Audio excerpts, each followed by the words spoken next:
Morning. এটা হচ্ছে থাম্বি, কিয়ারা আর সিম্বি খেলছে। কিয়ারা হচ্ছে গিয়ে মাম্মামের কোলে বসে আছে ব্ল্যাঙ্কেটে, কুচু কুচু কুচু কুচু কুচু কুচু বলছে, কুচু বলছে। থাম্বি ছাজে খেলছে আজকে।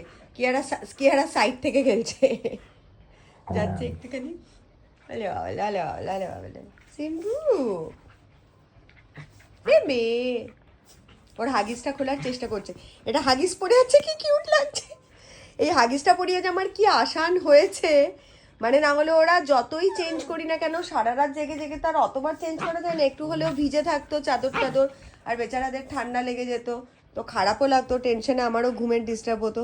তো আমি এটা হাগিসটা কিছু পেট হাগিস আনিয়েছিলাম, সেগুলো বড্ড ছোট, ওদের পাছুতে হচ্ছে না।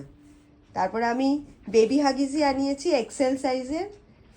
তারপরে দুজনে দিব্যি পড়ে থাকছে, এখন খুব ভালো হয়েছে। হাগিজের মধ্যে হিসু পটি, রাতের বেলা অ্যাটলিস্ট ওরা আরামে থাকছে। আর এখন সকালবেলাও একবার চেঞ্জ করে পরিয়ে দিয়েছি। কেননা চাদর কাচতে কাচতে আমরা ক্লান্ত হয়ে যাচ্ছি, মেশিন 3-4 বার করে ঘুরছে, তারপরেও শোকাবার তো জায়গা নেই, ফ্ল্যাট বাড়িতে ব্যালকনি ছাড়া আর কোথায় শুকাবো। আই জাম্প মারবি না কিন্তু, আই আই আই